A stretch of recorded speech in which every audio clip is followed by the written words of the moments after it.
eye of God in the daytime. All right, another quick question. What about the lost dynasty? You know what I mean?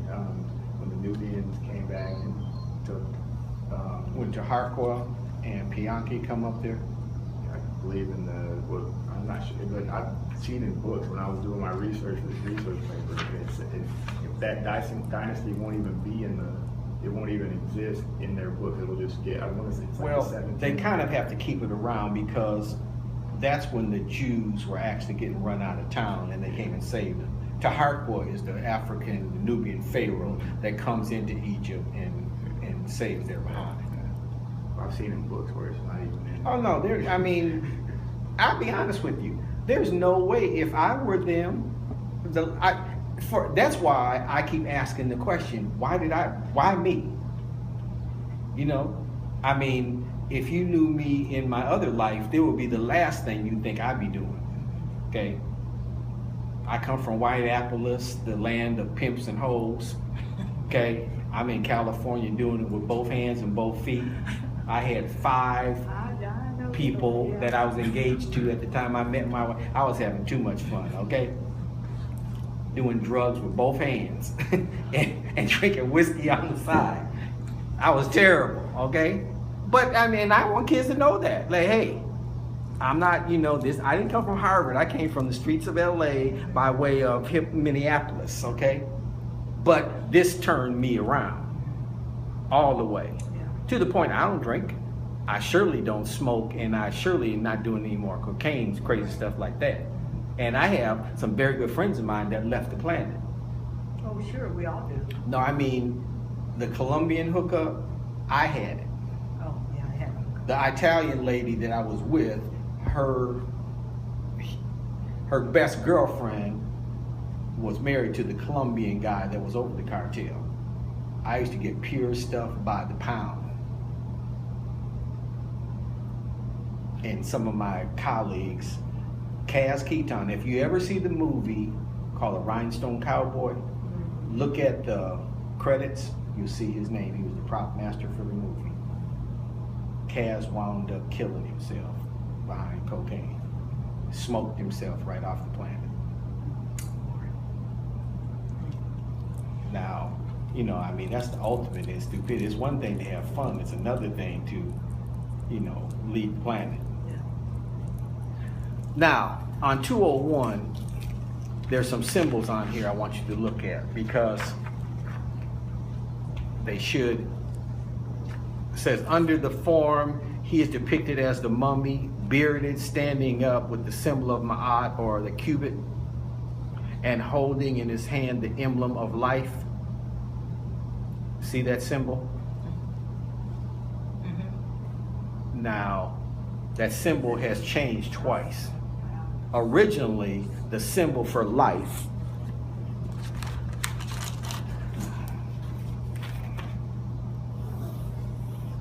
was a loop cross like this. Notice this one represents, today they use this as the symbol for the female, I believe. In today's society. The next one is the stability, which is, okay, it really started out with just 2.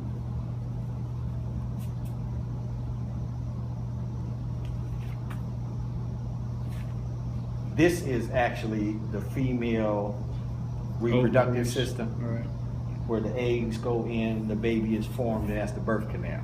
That's why you see an ankh in all of the hands of these gods.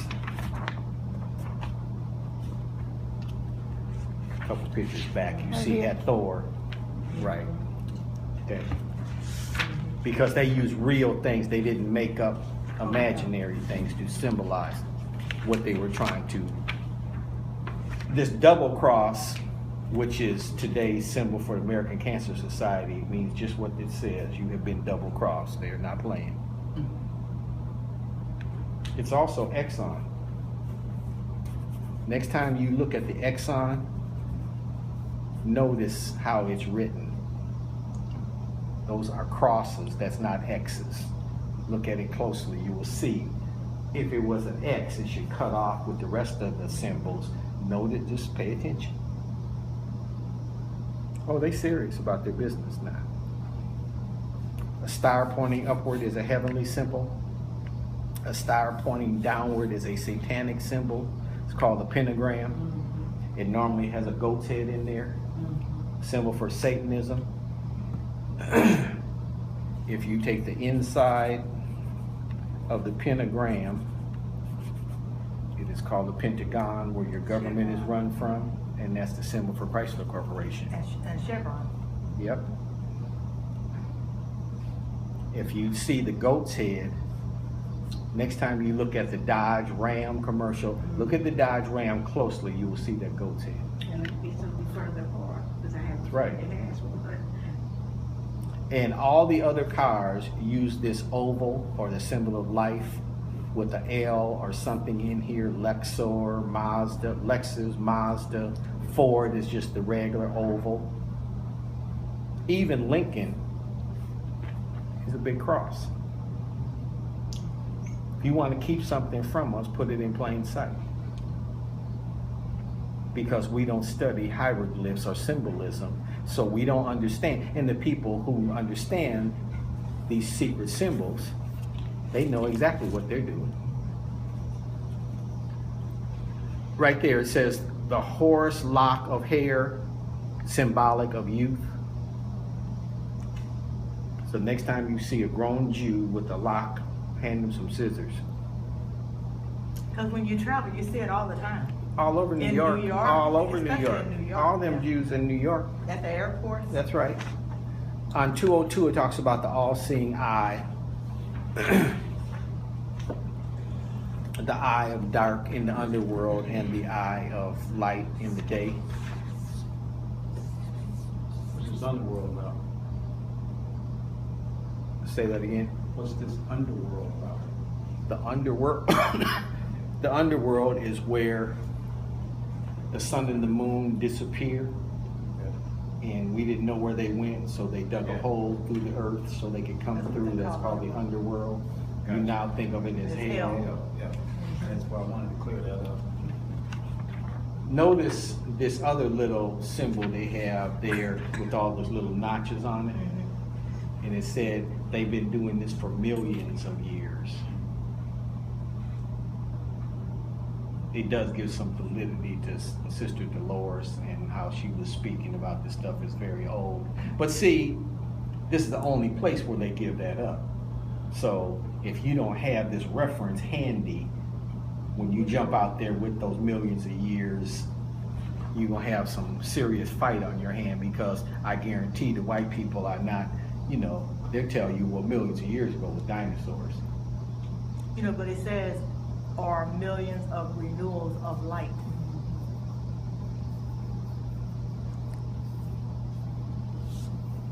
The light in this case is the moon, but you know, it has to have the sun in order for you to see the moon. So we're talking that whole system.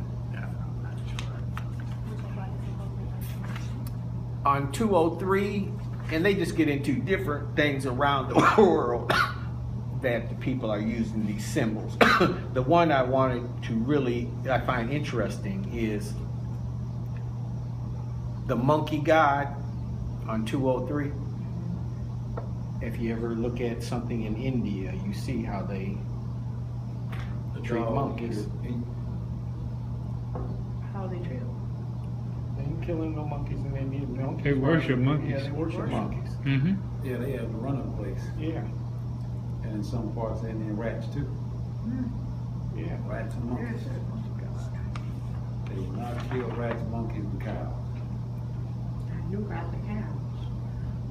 So Okay. their original mother totem was monkey.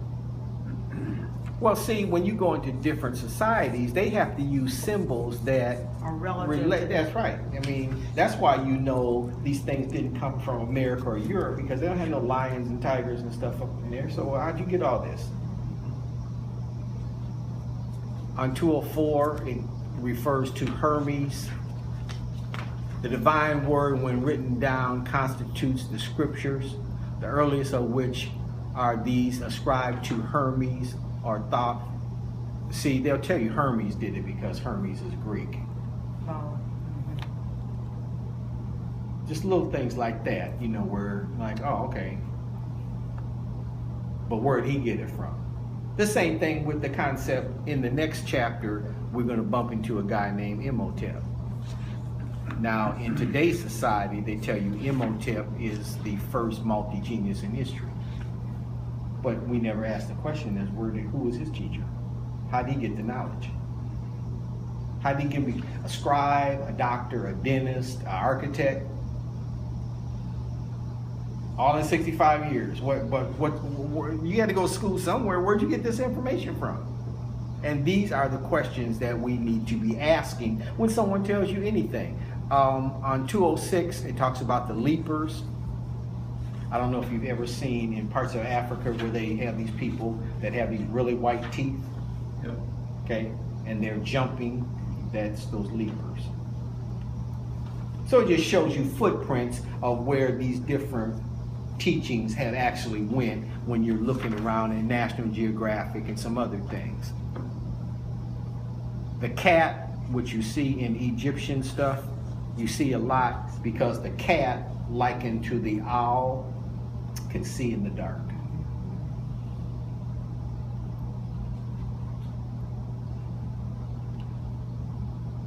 Now, what number are we on when we're using lunar? Where are we in our numbering system? Where were we when we were in stellar? You got lunar, he should be what? How many pole stars are there? just the. 7. So you're in about 4. So you're 8. You got the 7 pole stars, Okay. and now you've added the moon. So now you're up to 8.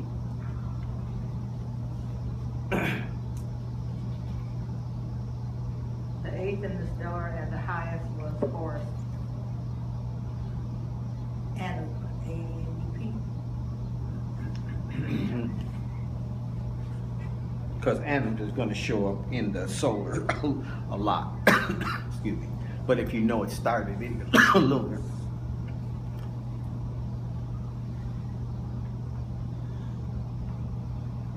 And on 207, you get, okay, when we were back in early times, we had 3. We had Horus, Set, and Shu as the 3 deities. Shu was breath. Now you get over to 207.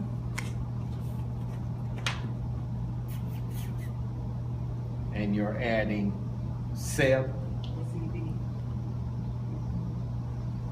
Seb becomes the earth in place of Shu.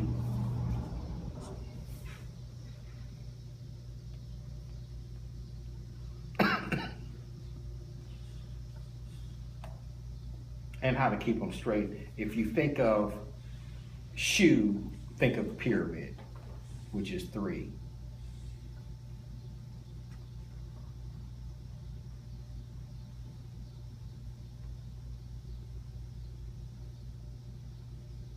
Now, on the bottom of there, you start talking about the A.R.K. You see that at the bottom of the page? So where do we know that from? Ark of the Covenant. And Noah's Noah's Ark, Noah's Ark. which you'll find out as you go through this. It's the Aqua Noah, and you think it's Noah's Ark. It's talking about the moon in the heaven, the Aqua Noah, talking about the stage of the moon. And this gets perverted to Noah's Ark, which, if you take the symbol Of an arc? of the sliver of the moon and you slide it around, now you got a boat.